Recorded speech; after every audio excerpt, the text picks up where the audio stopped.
الله الرحمن الرحيم وتعاونوا على البر والتقوى ولا تعاونوا على الإثم والعدوان صدق الله مولانا العظيم. وقال الله تبارك وتعالى في مقام آخر واعتصموا بحبل الله جميعا ولا تفرقوا صدق الله مولانا العظيم.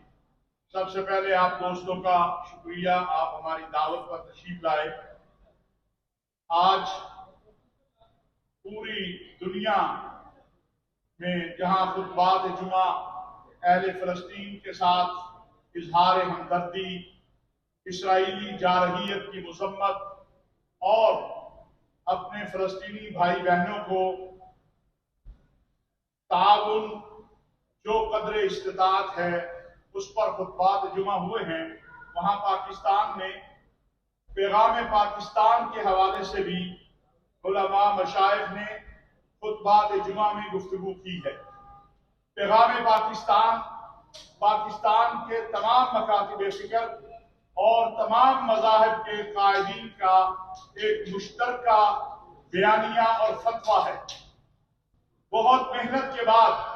پاکستان کے علماء مشائخ نے اس کو تیار کیا۔ اس پر اس وقت تک ہزاروں علماء دستخط کر چکے ہیں۔ پاکستان کے اکابرین جن میں حضرت مولانا مفتی تقی عثمانی، مفتی منیب الرحمان صاحب، پروفیسر ساجد میر، علامہ ساجد علی نقوی، ان تمام حضرات کے اس پیغام پاکستان کے فتویٰ اور بیانیہ پر دستخط ہے۔ پھر اس پیغام پاکستان کے بیانیہ پر امام حرم کعبہ اور شیخ الازہر انہوں نے بھی دستخط کیے، بلکہ الازہر شریف سے پیغام پاکستان عربی زبان میں بھی شائع ہوا۔ پیغام پاکستان کیا ہے؟ پیغام پاکستان قرآن و سنت کی روشنی میں جو انتہا پسندی اور دہشت گردی ہے اس کے حوالے سے ایک متفقہ فتویٰ ہے جو میثاق مکہ رابطہ عالم اسلامی نے مکہ المکرمہ سے جاری کیا، جو شیخ الازہر اور پوپ فرانسس نے ایک دستاویز جاری کی ابوظہبی سے۔ پیغام پاکستان اگر ہم دیکھتے ہیں تو وہ علماء امت کے متفقہ جو نکات ہیں قرآن و سنت کی روشنی میں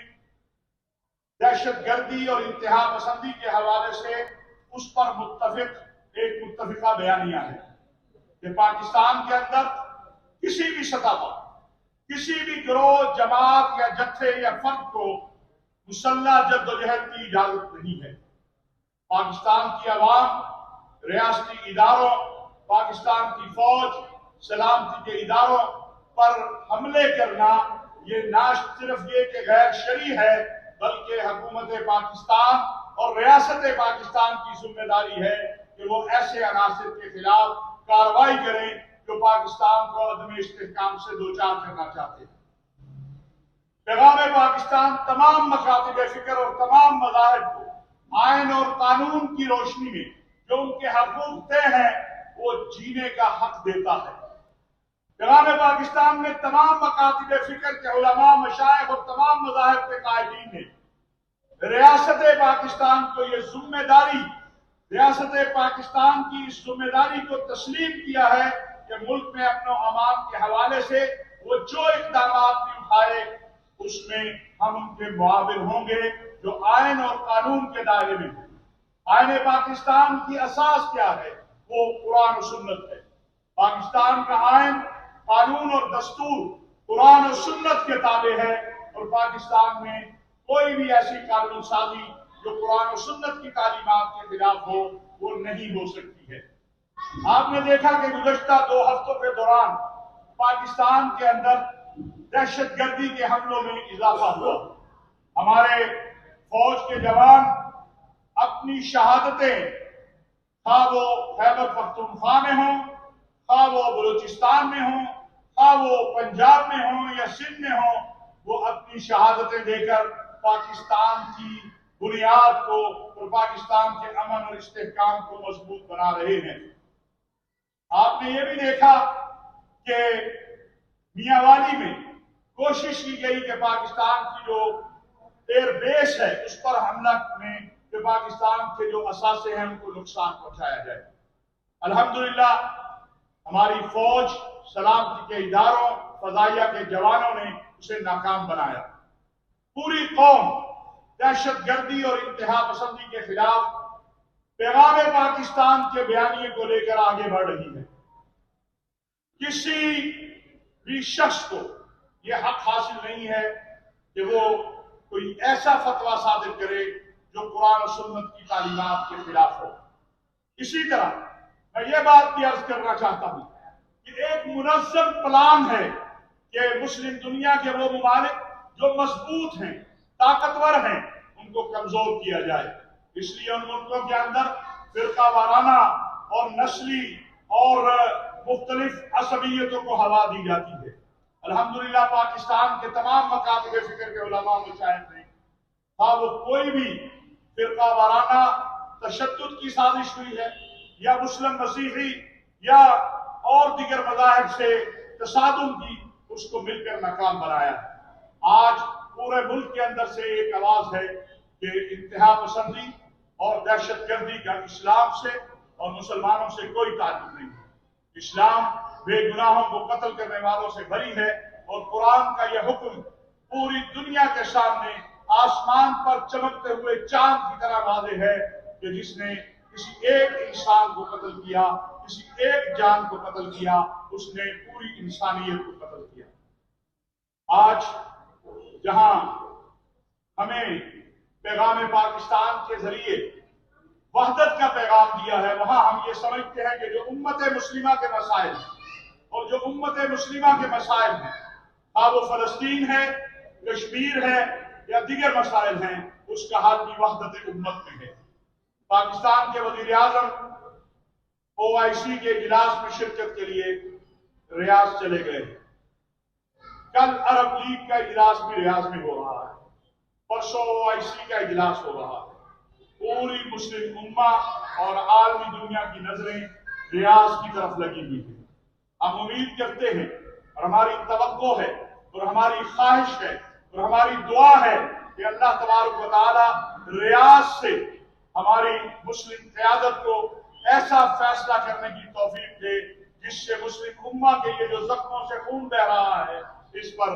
صرف مرہم پٹی نہ ہو بلکہ اس کا مستقل حل نکلے۔ فلسطینیوں کو ایک آزاد خود مختار ریاست ملے جس کا دارالخلافہ القدس ہو۔ میں یہ بھی واضح کرنا چاہتا ہوں کہ یہ جو ایک بے بنیاد پراپیگنڈا کیا جاتا ہے کہ پاکستان نے اپنی پالیسی کو فلسطین کے مسئلے پر تبدیل کیا ہے، پاکستان کی پالیسی وہی ہے جو قائد اعظم محمد علی جناح رحمت اللہ علیہ نے دی تھی، اور آپ نے دیکھا کہ کل ہمارے وزیر اعظم نے یہ بات دنیا کے سامنے رکھی ہے کہ جس طرح فرعون اپنے دور میں بچوں کا قتل عام کر رہا تھا، آج اسرائیلی بھی اسی طرح بچوں کا قتل عام کر رہے ہیں، اور مسئلہ فلسطین پر دو موقف کو بیان کیا ہے۔ انشاءاللہ OIC کے سربراہی اجلاس میں بھی پاکستان اپنے موقف کو بھرپور انداز میں بیان کرے گا، اور یہ ریاست پاکستان کا موقف ہے جس کا وزیر اعظم اور ہمارے سپہ سالار جنرل حافظ سید عاصم منیر نے فلسطین کے سفیر کے ساتھ اور کور کمانڈر میٹنگ کے بعد اپنے موقف میں اظہار کیا ہے۔ سپہ سالار قوم جنرل حافظ سید عاصم منیر صاحب عالم اسلام کے 57 ممالک میں سے واحد آرمی چیف اور سپہ سالار ہیں جنہوں نے فلسطین کے سفیر سے ملاقات کر کے یا فلسطینیوں سے ملاقات کر کے ان پر اپنے موقف کو، جو قائد اعظم محمد علی جناح کا موقف ہے، نہ صرف یہ کہ ان کو بتایا بلکہ جو ممکن تعاون ہے اس کا اعلان کیا، اور اب تک پاکستان سے 2 جہاز الحمدللہ امدادی سامان لے کر، جس میں پاک فوج اور حکومت دونوں کا حصہ ہے، پاک فوج کی طرف سے اور حکومت کی طرف سے مصر پہنچ چکے ہیں، اور آپ کو علم ہے کہ اس وقت ایک ہی راستہ ہے مصر سے جو سامان لے کر غزہ جا رہا ہے۔ ہماری دعا ہے کہ یہ بربریت، وحشت، سفاکیت ختم ہو اور فلسطینی اپنے گھروں میں بسیں اور وہ دن قریب آئے جب ہم سب جا کر القدس شریف میں اور الاقصی میں 2 نفل ادا کر سکیں۔ یہ میری چند گزارشات تھی، آپ کو سوال کرنا چاہتے ہیں۔ آج روز کے افراد ہو، جوان ہو، شہید ہو رہے ہیں، قربانیاں دے رہے ہیں، لیکن سوشل میڈیا پہ ایک الگ قسم کی جو ہے اور چل رہی ہے، تو ان قربانیوں کو اس طرح سے ایکسیپٹ نہیں کیا جاتا جس طرح قربانیاں دے رہے ہیں، اس پہ کیا کہتے ہیں؟ میں سمجھتا ہوں کہ ایک تو وہ عناصر ہیں جو ہندوستان میں یا پاکستان دشمن ممالک میں بیٹھ کے اس طرح کی سوشل میڈیا پر کمپین چلاتے ہیں، اور کچھ ہمارے دانستہ یا نادانستہ طور پر لوگ ہیں جو اس کا حصہ بنتے ہیں۔ میں ان سے بھی یہ کہنا چاہتا ہوں کہ اگر آج یہ قوم اور فوج کا اتحاد نہ ہوتا تو جو 9/11 کے بعد 9/11 کے بعد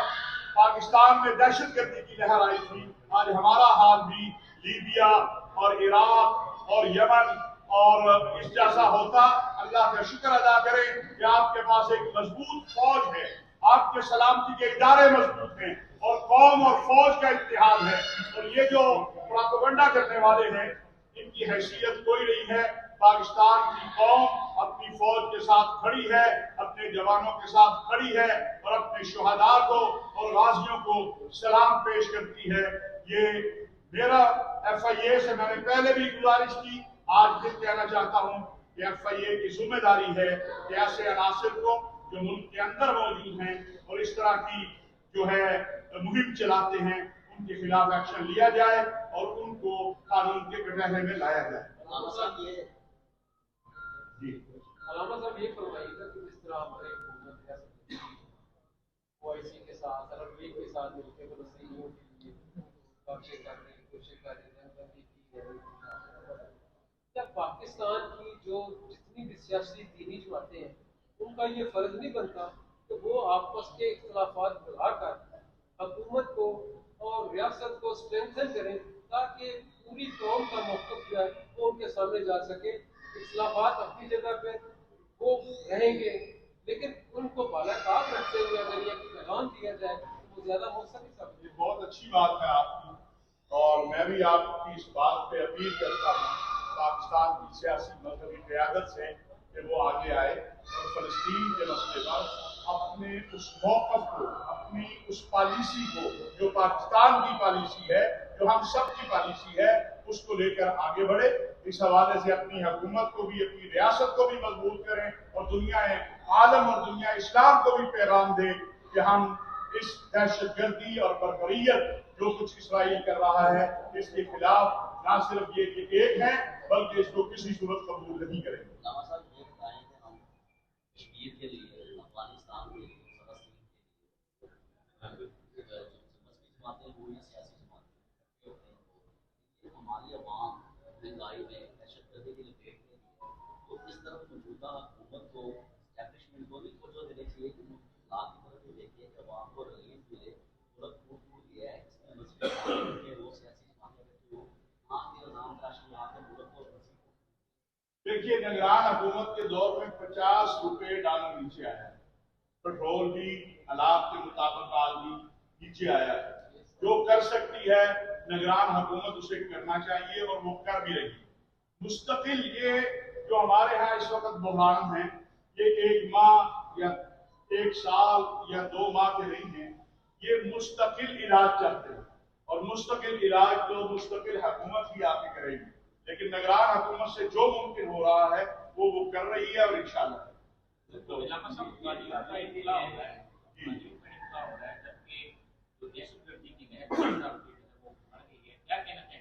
افغان ہمارے بھائی ہیں، ہمارے لیے قابل احترام ہیں، ہم نے ان کے لیے 40 سال اپنے دروازے کھلے رکھے ہیں، اب بھی کھلے ہیں۔ ہم صرف یہ درخواست کرتے ہیں کہ یہ تو میرا حق ہے کہ مجھے پتا ہو میرے گھر میں کون رہ رہا ہے۔ ہم نے 42 سال آپ سے کوئی گلہ نہیں کیا، شکوہ نہیں کیا، آپ کے ملک میں جنگ تھی، ہم آپ کے معاون تھے، ہم نے خون بھی دیا آپ کی آزادی کی بقا کے لیے، لیکن اب ہم آپ سے کہتے ہیں کہ مہربانی فرمائیں، ہمارے ملک میں آپ ہیں قانونی اعتبار سے، جو یہاں پر قانونی اعتبار سے ہمارے افغان بھائی ہیں ان کو کوئی کسی قسم کی تکلیف نہیں ہونی چاہیے، یہ ریاست پاکستان کی پالیسی ہے۔ وہ جو جا رہے ہیں انہیں بھی نہیں ہونی چاہیے۔ جو شکایات آئی ہیں اس پر وزیر داخلہ صاحب سے خود میری بات ہوئی ہے،